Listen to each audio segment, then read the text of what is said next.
Esta é a terceira de uma série de palestras sobre o tema Os Inimigos que Enfrentamos. Nas nossas duas primeiras palestras, tratamos, em primeiro lugar, da natureza e da estrutura do reino de Satanás. Salientei que existem dois reinos espirituais opostos: o reino de Deus e o reino de Satanás, ambos espirituais e ambos, neste momento, invisíveis ao olho natural, mas extremamente reais. E tentamos traçar a origem do reino de Satanás até um arcanjo originalmente chamado Lúcifer, que liderou um grupo de anjos em rebelião contra Deus e estabeleceu um reino rival numa região que é chamada no Novo Testamento de celestiais. Essa frase, regiões celestiais, na verdade, ocorre 5 vezes na Epístola aos Efésios, que é a seção principal das Escrituras que revela a revelação de Deus sobre a igreja. Acho que não é por acaso que a ênfase está nos lugares celestiais. A igreja de Jesus Cristo deveria estar operando nos lugares celestiais, contra outro reino também estabelecido nos lugares celestiais. E para o benefício daqueles que estão confusos, gostaria de salientar que na Bíblia, a partir do primeiro versículo, a palavra céu é plural. Existem mais de um céu. E em algum lugar entre o nosso planeta e o trono de Deus, no céu da presença de Deus, existe um reino satânico rival em oposição a Deus. E então tratamos na segunda palestra de uma das principais atividades do reino satânico, uma das principais formas de manifestação do seu poder, que é a bruxaria. Para muitas pessoas, a bruxaria tem um som meio antiquado, como algo da Idade Média, que há muito deixou de ser relevante, mas isso é totalmente falso. A bruxaria é muito real. E acho que nunca esteve tão ativo na história da humanidade como é hoje. E muitas nações que uma geração atrás teriam sido descritas como cristãs estão hoje permeadas por intensa atividade de bruxaria. Tentei dar uma breve definição de bruxaria em 3 áreas.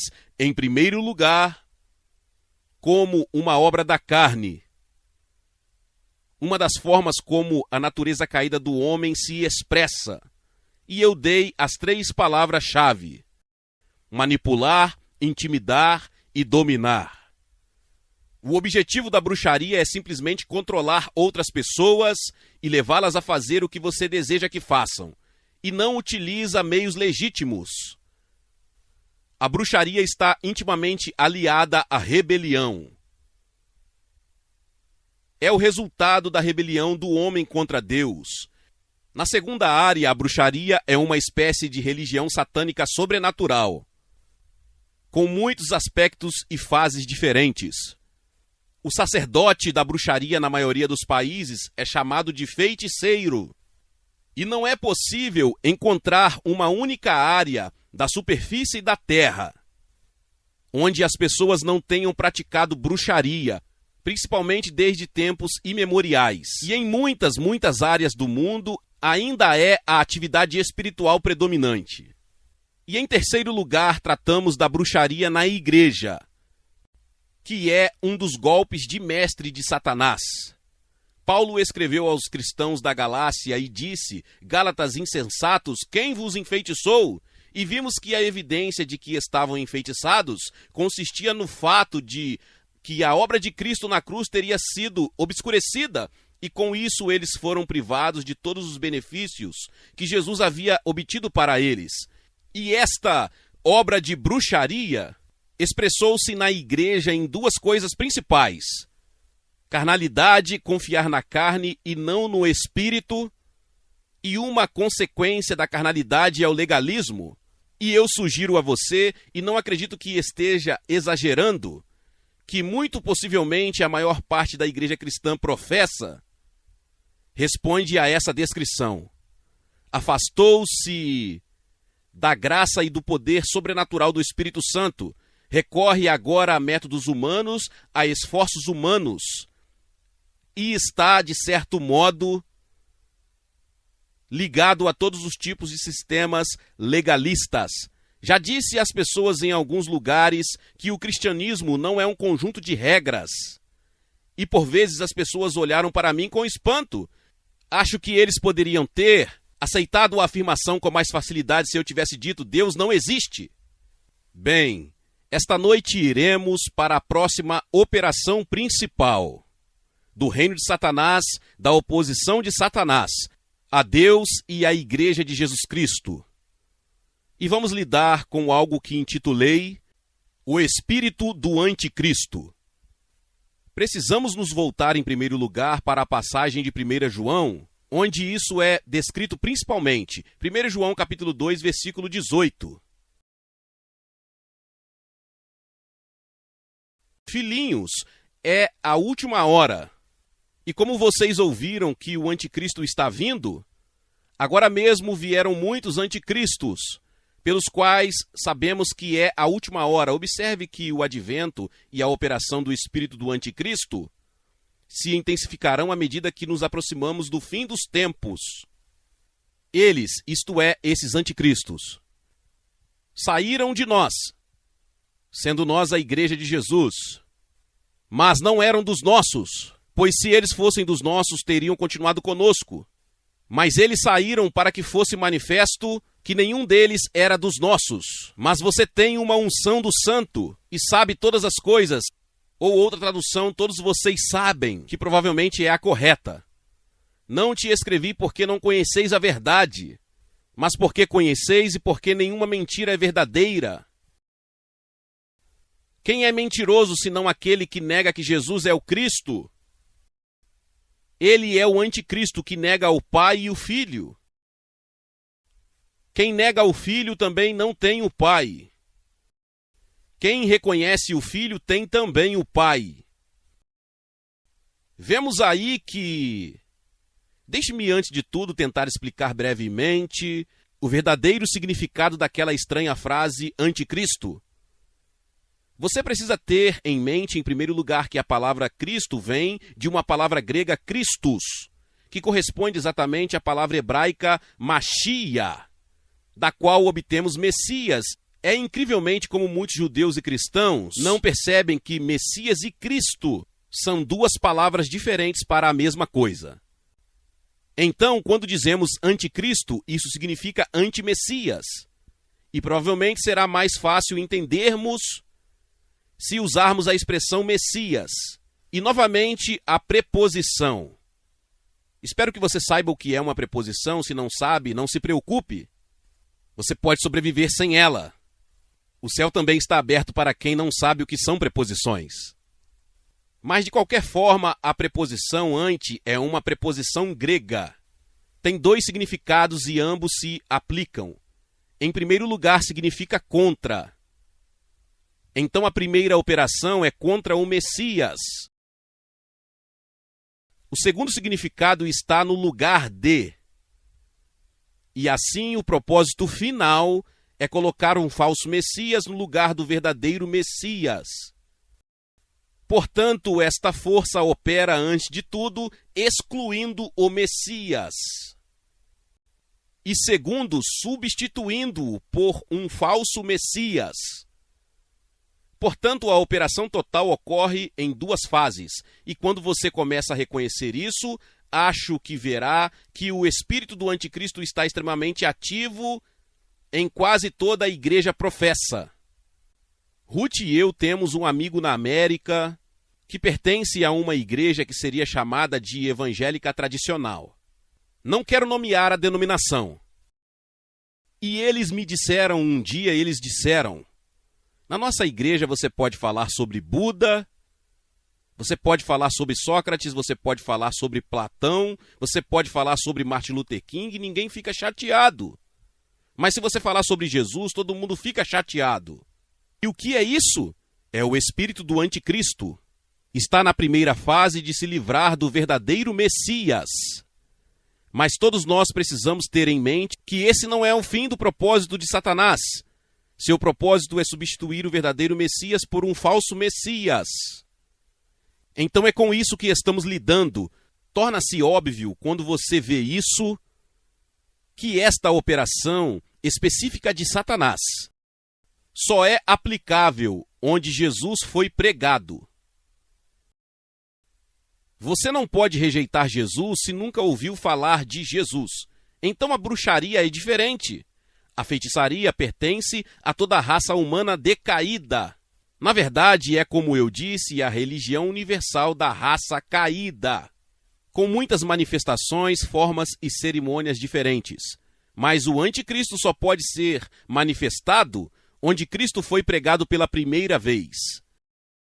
Na tentação de Jesus no deserto, no início do seu ministério, está registrado no Evangelho de Mateus que ele disse a Satanás: "Afaste-se de mim", que é a maneira normal de traduzir isso.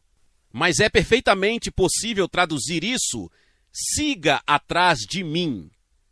E acredito que seja uma realidade espiritual, que onde quer que Jesus e o Evangelho sejam proclamados, Deus permitirá que a afirmação oposta se siga. Na verdade, a humanidade será forçada a escolher entre o verdadeiro Messias e o falso. Faz parte da maneira de Deus lidar conosco, que ele não exclua as falsas opções. E é nossa responsabilidade fazer a escolha certa. Acho que isso é extremamente relevante para a nossa geração. Acredito que esta geração, de uma forma ou de outra, terá que tomar uma decisão: verdadeiro Messias ou falso Messias. E o espírito do anticristo é extremamente ativo, muito mais do que a maioria de vocês imagina, pressionando-nos a tomar a decisão errada.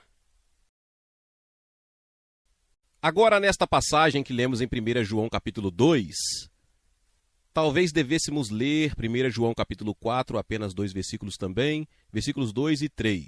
1 João capítulo 4. Nisto conheceis o Espírito de Deus. Todo o espírito que confessa que Jesus, o Messias, veio em carne é de Deus. E todo o espírito que não confessa que Jesus, o Messias, veio em carne não é de Deus. Agora, alguns de vocês que têm traduções alternativas terão uma versão mais curta. Todo o espírito que não confessa Jesus, o Messias. O significado é o mesmo. E este é o espírito do anticristo, que vocês ouviram que estava vindo e agora já está no mundo. Se olharmos as duas passagens juntas, veremos 3 formas de anticristo. Em primeiro lugar, existem muitos anticristos. E no decorrer da história humana, muitos anticristos apareceram e se manifestaram. Falarei brevemente sobre apenas alguns deles daqui a pouco. Em segundo lugar, existe o anticristo. Não muitos, mas apenas um específico. Essa, creio eu, é a manifestação final, o produto final do espírito do anticristo, que ainda não foi, até onde sei, revelado na história humana. Costumo dizer às pessoas, acho que a sombra dele já caiu no palco, mas não vimos a pessoa real.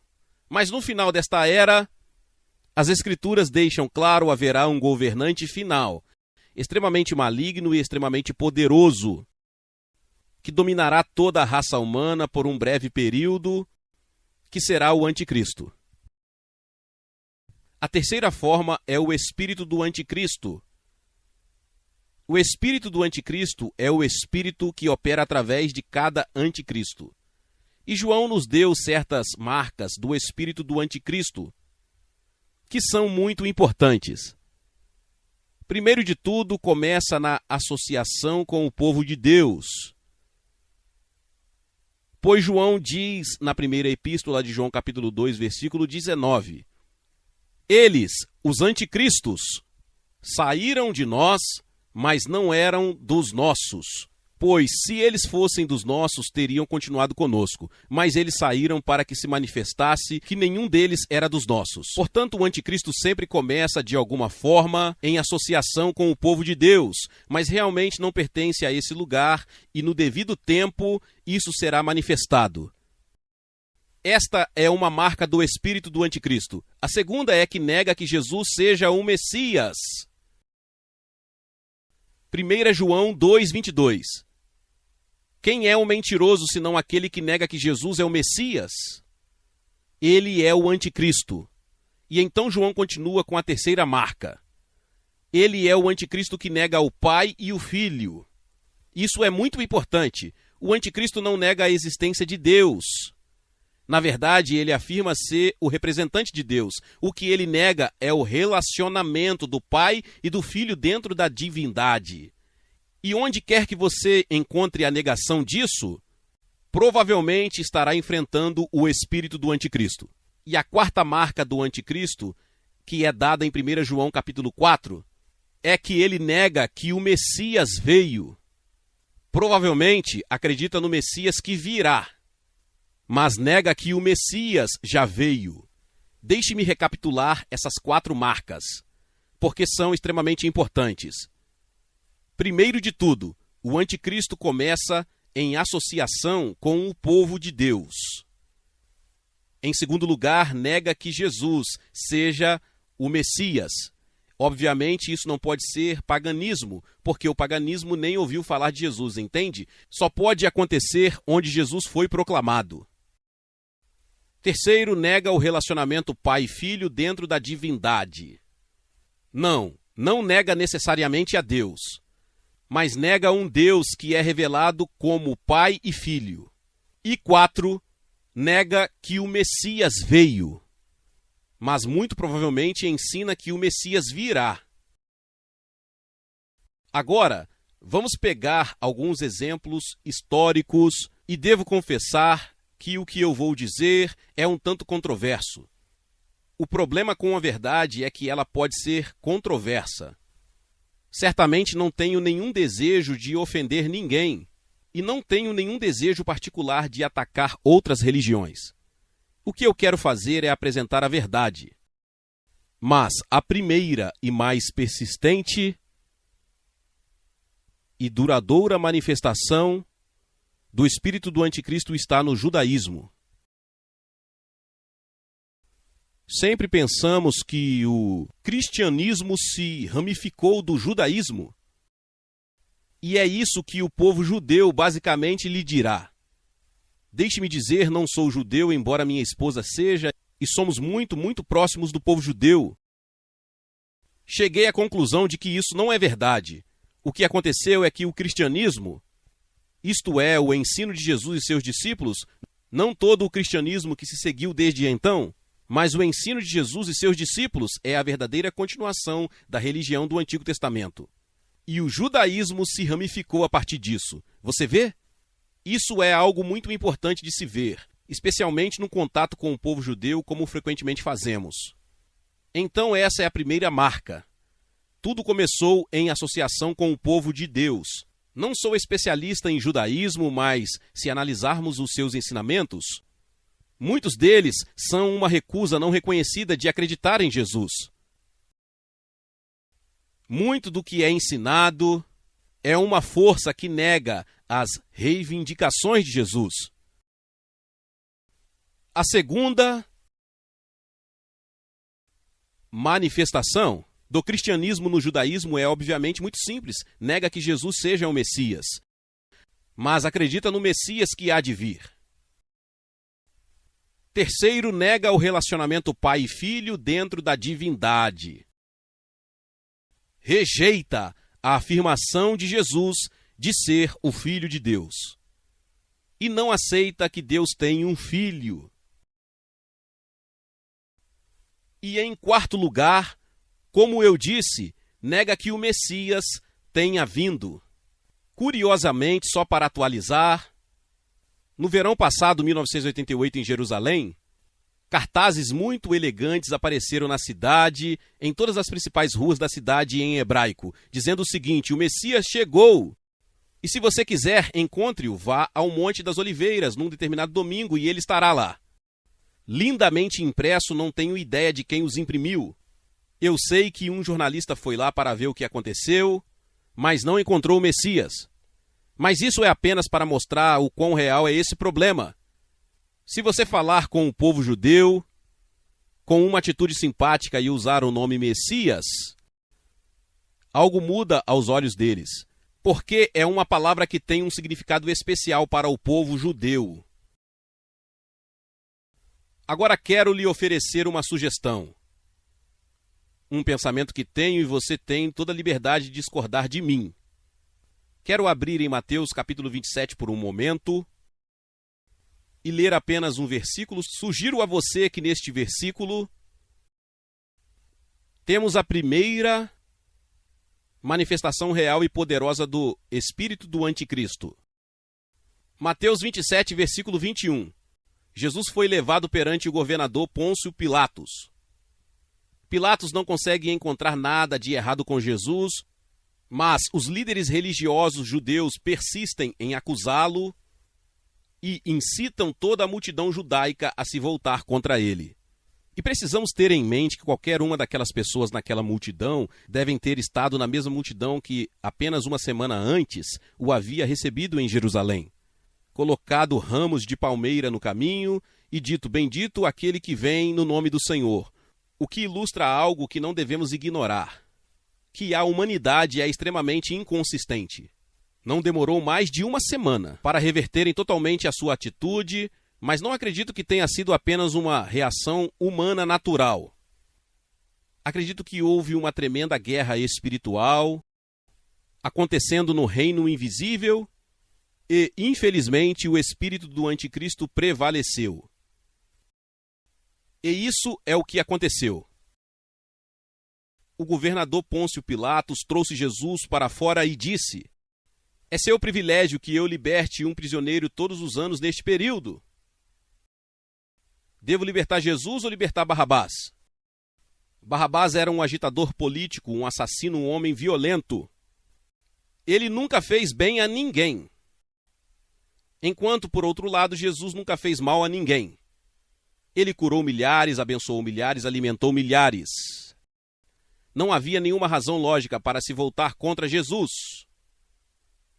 Não era lógica, era uma força espiritual em ação. E este, creio eu, é o versículo-chave, Mateus 27, 21.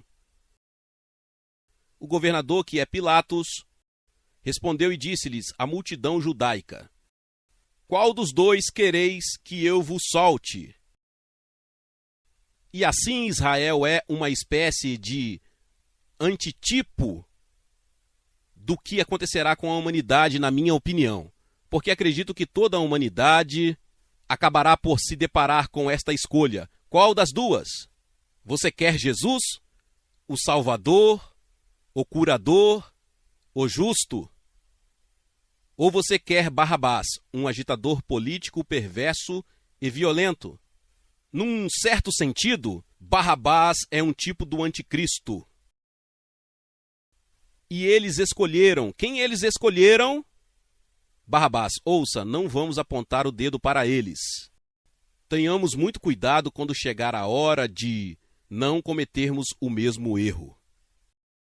Houve uma força espiritual em ação que varreu aquela multidão e a mudou. E eles ficaram quase loucos de raiva, ciúme e fúria, sem qualquer causa. E eu pessoalmente acredito que foi quando o espírito do anticristo impactou a humanidade pela primeira vez. E, num certo sentido, procurou dominar o povo judeu desde então até agora. Agora Jesus os advertiu. Se você abrir em João capítulo 5, no versículo 43...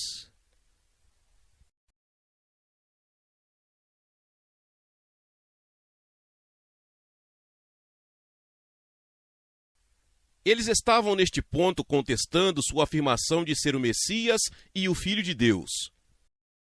E Jesus disse: eu vim em nome de meu Pai, e vocês não me receberam. E se outro vier em seu próprio nome, vocês o receberá. Agora, isso foi provado abundantemente verdadeiro. Em outras palavras, eu sou o Messias verdadeiro, mas vocês não me receberam. Se um falso Messias vier em seu nome, vocês o receberá. E a enciclopédia judaica registra aproximadamente 40 falsos messias, que vieram desde então e foram recebidos pelo povo judeu. Para citar apenas um, dois ou três deles, o mais famoso provavelmente é Bar Kokhba, que liderou uma revolta contra Roma no ano de 138 d.C., creio eu.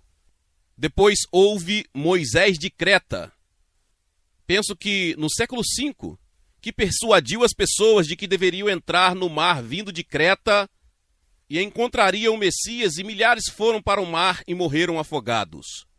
E então, no ano de 1666, que deveria ser o ano milagroso, Sabbatai Tzvi afirmou ser o Messias e foi recebido com entusiasmo por multidões. Um dos falsos ensinamentos do judaísmo não é ensinado por todo o judaísmo, mas há um ensinamento no judaísmo, é que quem nos devolve o nosso templo é o Messias. Você sabe, tenho certeza de que a área do templo, o local sagrado de todo o povo judeu, ainda está ocupada por uma mesquita muçulmana e os judeus não estão sequer autorizados a ir para lá, embora na verdade controlem politicamente toda a área. E eu pessoalmente acredito que se surgisse uma personalidade política que pudesse de alguma forma intervir no Oriente Médio e obter para o povo judeu o direito de construir ali o seu templo, eles o aclamariam com entusiasmo como o Messias. E ele apelaria a toda a comunidade judaica em todo o mundo. E eu sugeria que isso não pode estar muito longe. Tudo bem, agora vamos dar uma olhada em outra manifestação principal do espírito do anticristo, e é extremamente importante para nós, como cristãos, estarmos bem informados neste momento. Isto é, o Islã, que é o nome da religião de Maomé. Islã significa perfeição, completude, realização. Maomé surgiu no século VII desta época na Península Arábica. Afirmava ser um profeta, afirmava ter recebido numa caverna de um arcanjo a revelação da religião que então se tornou o Islã. E ele afirmou que a sua religião, o Islã, era o verdadeiro cumprimento do Antigo e do Novo Testamento. Ele alegou que os cristãos e os evangelhos tinham pervertido a verdade real, mas ele, através do Islã, estava a restaurá-la. Esta é a afirmação básica de Maomé. E ele primeiro acreditou que, por rejeitar a idolatria e por rejeitar as reivindicações do cristianismo, o povo judeu o seguiria. Mas ele ficou desapontado, e quando eles não o seguiram, ele se voltou contra eles e se tornou um perseguidor deles. Agora vamos considerar os ensinamentos do Islã. Pessoalmente, esta é a minha opinião neste momento. Penso que o Islã é a força mais sinistra e poderosa que se opõe à verdade de Deus em ação no mundo.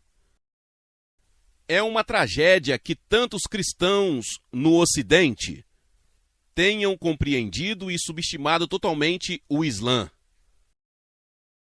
Se uma vez ganhar o poder, irá, em primeiro lugar, suprimir os judeus e, em segundo lugar, suprimir os cristãos.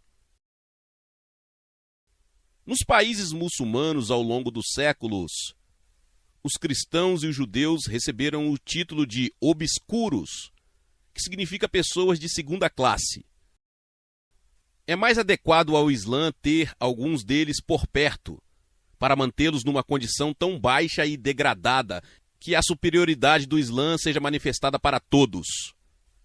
Ruth e eu estávamos no Paquistão em 1985 pregando o evangelho lá. Uma das primeiras coisas que nos aconteceu foi que fomos levados para visitar a comunidade judaica, Sinto muito a comunidade cristã de Karachi.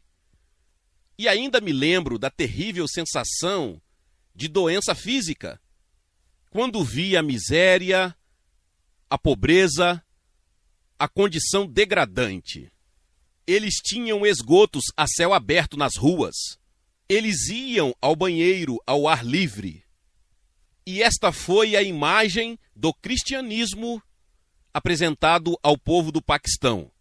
Isso combinava com eles, você entende? Não queriam eliminados totalmente, queriam apenas demonstrar a total superioridade dos muçulmanos sobre os cristãos. Por exemplo, os muçulmanos nunca limparão vasos sanitários. Portanto, todos os faxineiros de vasos sanitários no Paquistão são cristãos. Essa é basicamente a visão paquistanesa do cristianismo. Este é apenas um dos inúmeros exemplos de como os judeus e os cristãos têm sido uma minoria inferior e totalmente reprimida nos países islâmicos. O juramento de um cristão não é aceito nos tribunais islâmicos. A evidência de um cristão contra um muçulmano não é aceita.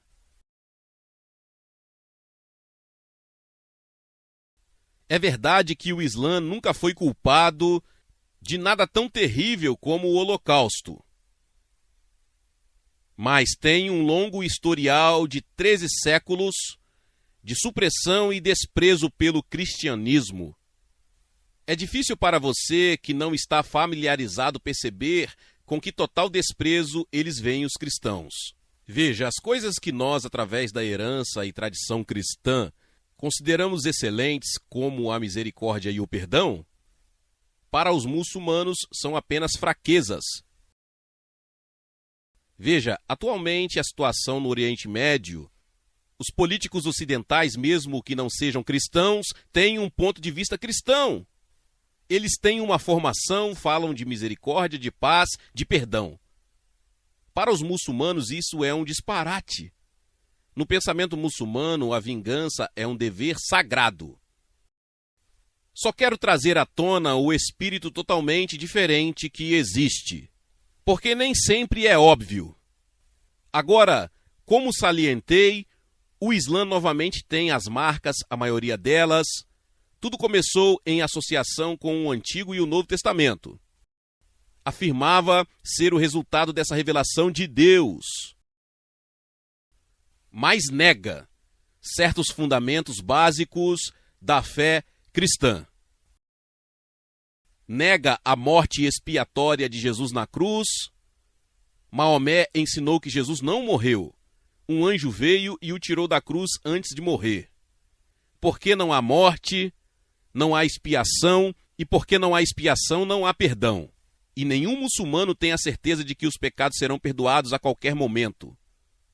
Em segundo lugar, isto eles negam com intensidade fanática, que Jesus é o Filho de Deus. Você pode conversar com os muçulmanos sobre Jesus como profeta, e eles lhe darão atenção cuidadosa. Na verdade, o Alcorão reconhece Jesus como profeta, até como Salvador, até como Messias. Mas quando você diz que ele é o Filho de Deus, você traz à tona a mais intensa e amarga oposição. Na famosa mesquita chamada Cúpula da Rocha, construída no local do que já foi o Templo de Salomão, nas inscrições árabes ao seu redor, 2 vezes diz que Deus não precisa de um filho. Até que você encontre isso, você não tem ideia da intensidade da oposição a isso.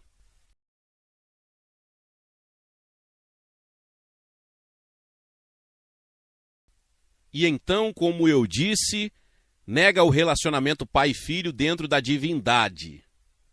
Então, curiosamente, ambas as religiões que vimos, o judaísmo e o islamismo, têm origem no Oriente Médio. Se você fizer um tour em Israel e tiver um guia, provavelmente em algum momento eles lhes dirão que o Oriente Médio é a origem das 3 grandes religiões monoteístas: judaísmo, cristianismo e islamismo. É meu palpite e apenas ofereço isso como algo para você pensar. Que o espírito do anticristo terá sucesso na igreja professa na eliminação de Jesus. No fim das contas, teremos um cristianismo sem Jesus. Será um sistema moral, um sistema legal, um sistema cheio de todos os tipos de espetáculos e religiões, mas sem Jesus. E veja, uma vez eliminado Jesus, você abriu o caminho para uma síntese do judaísmo, do cristianismo e do islã. Estou inclinado a pensar, esta é apenas uma opinião pessoal, que o anticristo liderará tal religião, unindo o judaísmo, o islamismo e o cristianismo apóstata. Acho que não estamos muito longe disso. Se considerarmos que tanto o Papa como o arcebispo de Canterbury conduziram nos últimos anos em igrejas cristãs cerimônias onde sacerdotes islâmicos e todos os tipos de hindus, índios, americanos foram todos recebidos como irmãos. Veja, você pode simplesmente ler isso no jornal, mas esse é o espírito do anticristo. Seu objetivo é eliminar Jesus. Ele é a pedra de tropeço. A cruz é a pedra de tropeço. Elimine Jesus na cruz e o cristianismo poderá fundir-se com todos os tipos de religiões. E eu pessoalmente acho que estamos bem no caminho nesse sentido. Essa é a minha opinião pessoal. Penso que temos que ser muito cautelosos na nossa atitude e na nossa abordagem a estas coisas, porque penso que o espírito de engano está em ação. Então, como eu disse, tem havido muitas pessoas ou sistemas anticristãos menores. Por exemplo, há cerca de 30 anos, estive no Quênia em trabalho educativo e pessoalmente tenho um grande respeito por Jomo Kenyatta, o primeiro presidente do Quênia. Mas, no período que aconteceu a independência do Quênia, sob o que chamaram de Revolta Mau Mau, que provavelmente se lembra da palavra Mau Mau. Os seguidores de Mau Mau pegaram todos os hinos cristãos que os missionários lhes ensinaram e os reformularam. Eles colocaram Jomo no lugar de Jesus.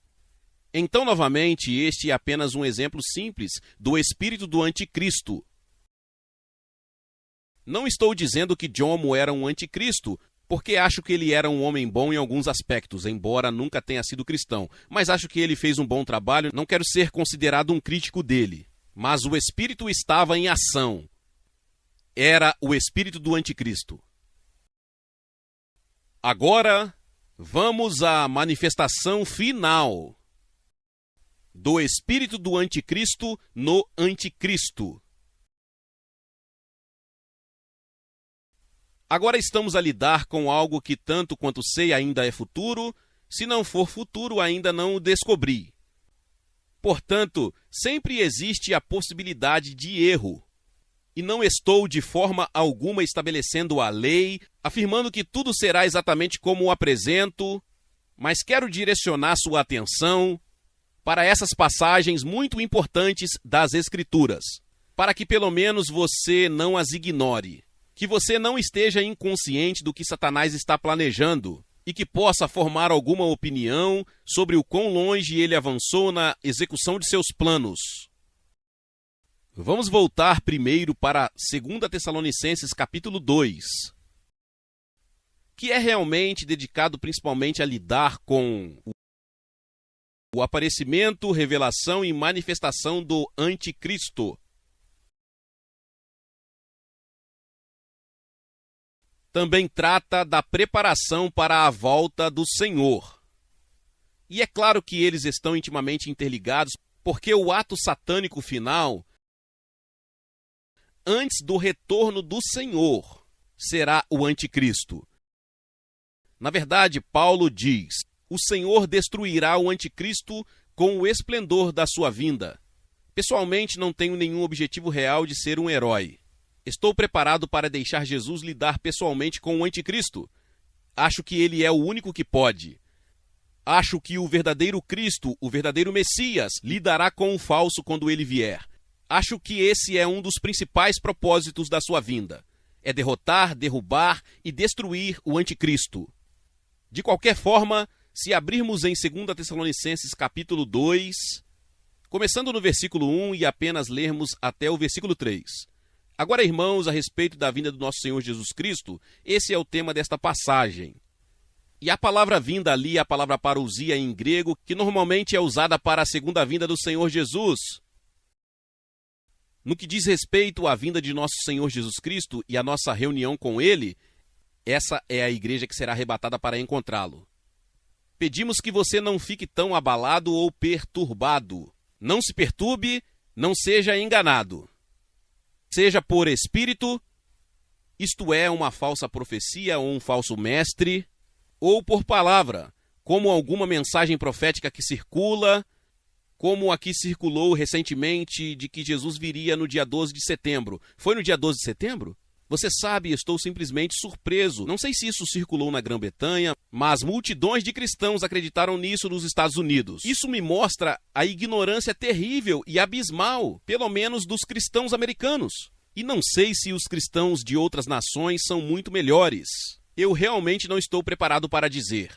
Quero dizer, milhares de pessoas acreditaram neste professor, que disse que Jesus viria em Rosh Hashanah, que é o ano novo judaico. Suponho que eles não ficariam realmente envergonhados por ele não ter vindo. Essa é a coisa incrível. Eles ainda podem continuar acreditando nas pessoas depois de estarem totalmente erradas. De qualquer forma, entendo por que Paulo escreveu estas palavras. Não se abalem, nem se perturbem, nem por espírito, nem por palavra, nem por carta, como se fosse nossa. Veja que coragem de Satanás, que ele foi capaz de fazer as pessoas receberem as letras do nome de Paulo, assiná-las com o nome de Paulo como se tivessem sido escritas por Paulo. Eu tive um amigo uma vez, um ministro. Ele ainda é meu amigo, na verdade ele costumava distribuir. Ele era um bom irmão e se eu falasse o nome dele, a maioria de vocês o conheceria. Suas próprias fitas de ensino quando ele era pastor de uma determinada igreja. Havia um certo grupo que tinha uma doutrina muito errada. Pegou suas fitas e no lado branco,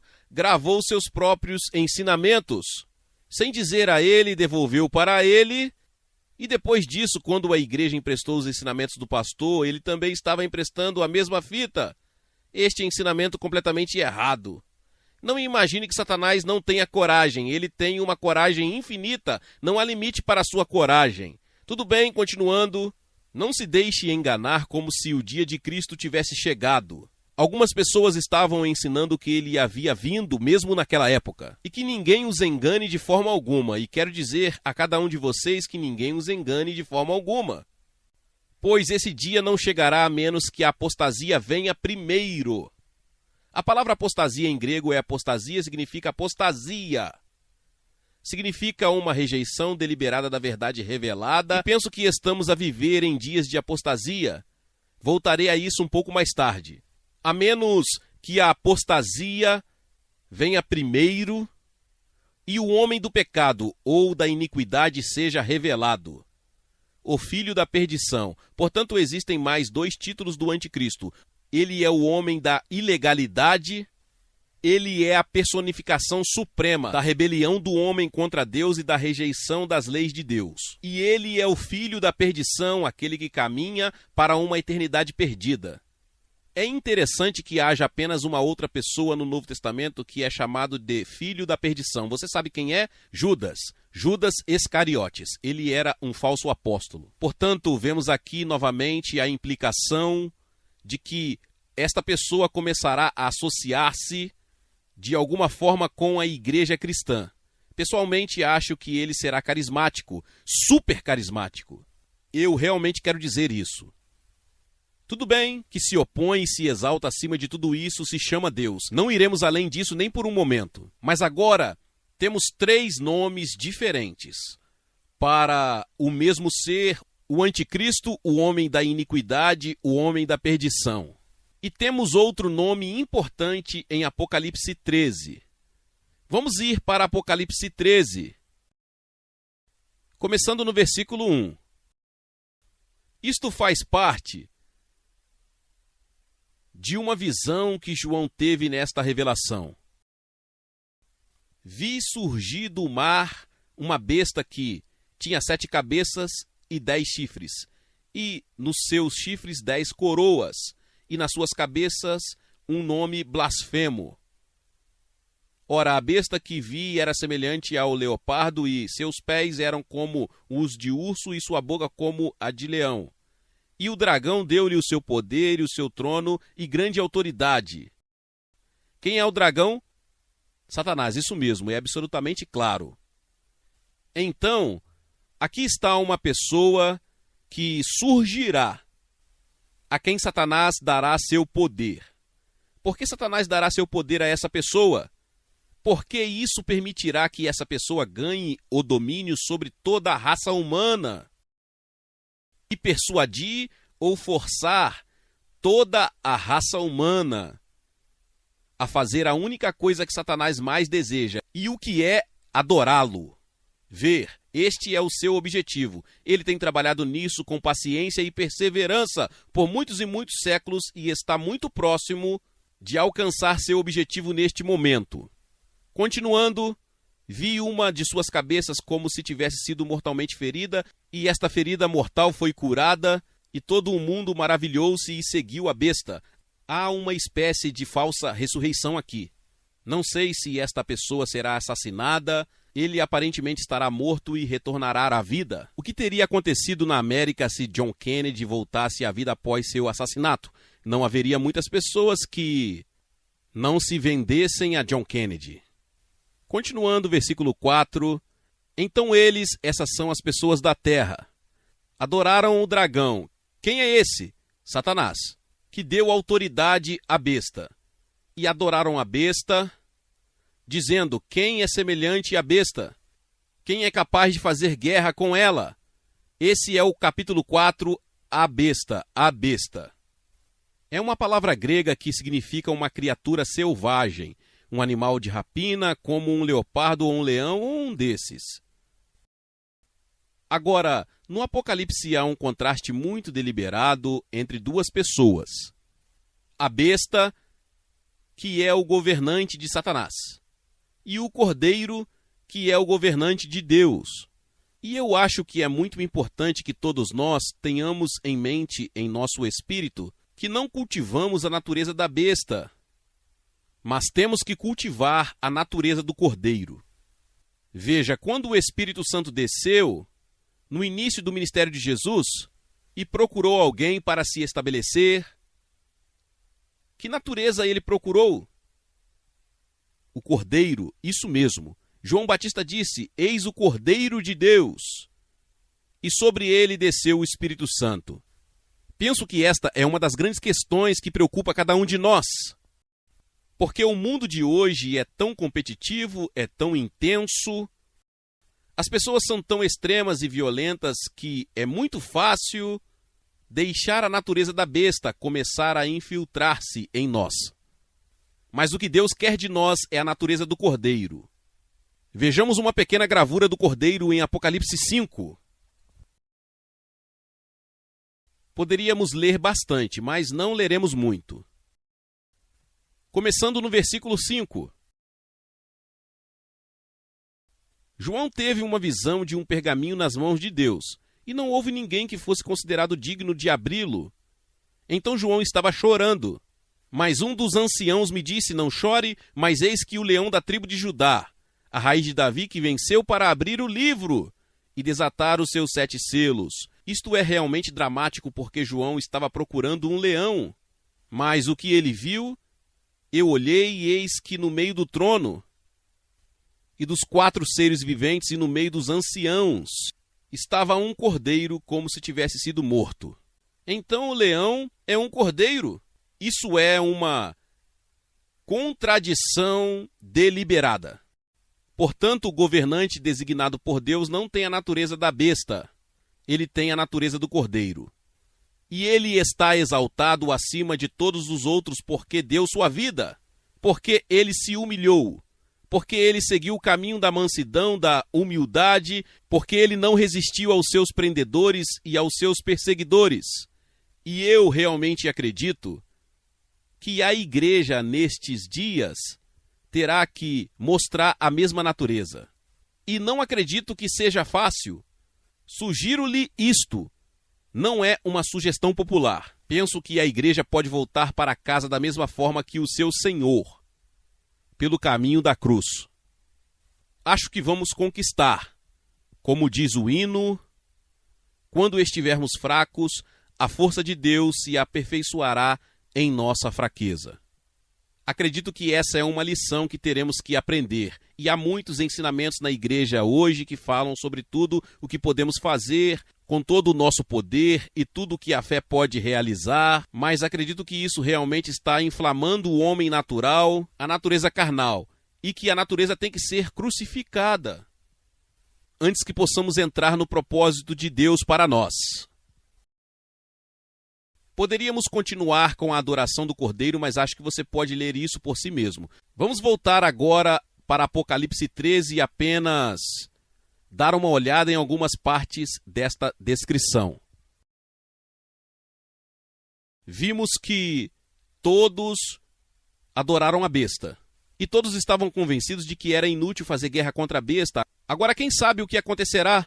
Mas suponhamos que um governador mundial chegasse ao poder, acumulasse todas as armas nucleares e ninguém mais pudesse ter nenhuma. Bem, ninguém faria guerra com ele. Seria suicídio até mesmo pensar nisso. Não estou dizendo que isso vai acontecer, mas o que estou tentando apontar para vocês é que a situação retratada aqui pode estar muito próxima. Então ele abriu a boca em blasfêmias contra Deus, para blasfemar dele, do seu nome, do seu tabernáculo e de todos que habitam no céu. Ele é o desafiante aberto de Deus. Ele não é um inimigo secreto. Ele balança o punho diante do trono do Todo-Poderoso. E novamente temos um tipo de atitude como essa que está muito próxima de nós hoje. E foi concedido a ele. Por quem? Presumo por Deus. Um pensamento assustador. Foi-lhe concedido fazer guerra aos santos. Quem são os santos? Suponho que somos nós. Espero que sejamos nós. E, no entanto, quando digo que espero que sejamos nós, é uma esperança meio ambígua, não é? Quero ser um santo, mas quero que a besta faça guerra comigo? Agora, você pode ter que escolher entre duas opções. Foi-lhe concedido fazer guerra aos santos e vencê-los. Veja, quero incutir em seu pensamento que o cristianismo não é uma vitória fácil. Na verdade, penso que, de certa forma, está incluída na nossa fé a vontade de sermos aparentemente vencidos, derrotados, mas não realmente derrotados. Veja, Jesus se importa muito pouco com a opinião deste mundo. Você já pensou sobre isso? Qual foi sua última aparição pública? Como um cadáver numa cruz. E ele nunca procurou corrigir essa aparência e nunca reapareceu, exceto para as pessoas que acreditam nele. Quanto nos importamos com a opinião do mundo? Nós nos importamos mais do que isso? Paulo disse, longe de mim me gloriar, a não ser na cruz de Jesus Cristo, pelo qual o mundo está crucificado para mim e eu para o mundo. Tudo bem, vamos um pouco mais longe, todos os que habitam na terra irão adorá-lo, cujos nomes não foram escritos no livro da vida e do Cordeiro que foi morto desde a fundação do mundo. Esta é uma afirmação dramática. Toda a raça humana irá adorá-lo, exceto aqueles a quem Deus escolheu para si mesmo, cujos nomes foram escritos no livro da vida do Cordeiro desde a fundação do mundo. Então vemos essa outra pessoa muito sinistra, que veremos brevemente aqui. A segunda besta, continuamos agora no versículo 11, então vi outra besta subindo da terra, e tinha 2 chifres como um cordeiro e falava como um dragão. Ele parecia ser um cordeiro, mas na verdade tinha a voz de um dragão. E eu acredito que esta é uma pessoa religiosa. De modo geral, ele é chamado de falso profeta. E acredito que a falsa religião se alinhará com o falso Messias. E eu sugiro a você que isso já está acontecendo. Por exemplo, na China, onde o movimento dos 3 auto-oficiais, atualmente sob a liderança do bispo Jing, alinhou-se totalmente com o governante comunista ateu e é o principal perseguidor dos verdadeiros cristãos. Penso que o mesmo aconteceu na Rússia soviética, onde o chefe da Igreja Ortodoxa Russa apoiou totalmente Stalin e está agora a ter dificuldades em decidir o que dizer sobre isso. Veja, acredito que o governante político apreciará a importância da religião e cooptará a religião na sua forma falsa para apoiar o seu poder. E ele exerce todo o poder da primeira besta na sua presença e faz com que a terra e aqueles que nela habitam adorem a primeira besta, cuja ferida mortal foi curada. Não temos tempo para aprofundar isso, mas observe a falsa trindade. Veja, a antiga igreja da Idade Média, que usava o latim, dizia Diabolus Sinius Dei. O diabo é o macaco de Deus. Ele realmente nunca surge com nada totalmente novo. Tudo o que ele pode fazer é fazer uma cópia incorreta do que Deus fez. Então há uma falsa trindade, você vê? Satanás, a besta e o falso profeta. E produzem uma imagem que, em certo sentido, é uma igreja falsa. Tudo bem. Vamos voltar rapidamente ao capítulo 2 de 2 Tessalonicenses para encerrar. 2 Tessalonicenses capítulo 2. E voltamos àquele versículo-chave, o versículo 3. Ninguém vos engane de forma alguma, pois naquele dia a vinda do Senhor não acontecerá a menos que a apostasia venha primeiro e o homem do pecado seja revelado. Agora, como eu disse, a palavra caído é uma palavra grega da qual derivamos a palavra inglesa apostasia, e o seu significado principal é uma rejeição deliberada da verdade revelada. Sugiro-lhe que estamos cercados pela apostasia no mundo hoje. Ao longo dos séculos, houve homens e líderes da igreja que foram maus, imorais, gananciosos, mas não negaram abertamente as grandes verdades básicas da fé cristã. Na verdade, essas verdades foram os meios que usaram para apoiar o seu poder. Mas neste século, começando, creio, provavelmente na Alemanha, temos hoje líderes eclesiásticos, representantes oficiais das igrejas, que negaram todas as grandes verdades básicas da fé cristã. A divindade de Jesus, o seu nascimento virginal, a sua morte expiatória, a sua ressurreição física e sua vinda novamente. E muitos deles ocuparam e ocupam posições de honra e autoridade na igreja cristã professa. Na Grã-Bretanha, como sabem, penso que 2/3 dos bispos da igreja anglicana basicamente se alinharam com essas declarações, feitas originalmente pelo bispo Durham. Não estou a apoiar a ninguém, estou apenas a salientar que esta é uma característica deste século, que não creio que tenha existido em nenhum século anterior. Acredito que já estamos confrontados com a apostasia. E você vê que a igreja é o baluarte contra o erro. Portanto, Satanás tem que penetrar na igreja antes que ela possa romper com o seu erro. Glória a Deus, louvado seja o nome do Senhor. Que palavra poderosa. Talvez você chegou até aqui e ouviu esta palavra e ainda não é inscrito aqui no canal. Se inscreva aqui no canal e ative o sininho das notificações. Todos os dias são postados vídeos abençoados aqui no canal para te abençoar. Deixe também o seu like. E não se esqueça de compartilhar esta palavra com mais pessoas. Meus irmãos e minhas irmãs, nos vemos nos próximos vídeos. Amém.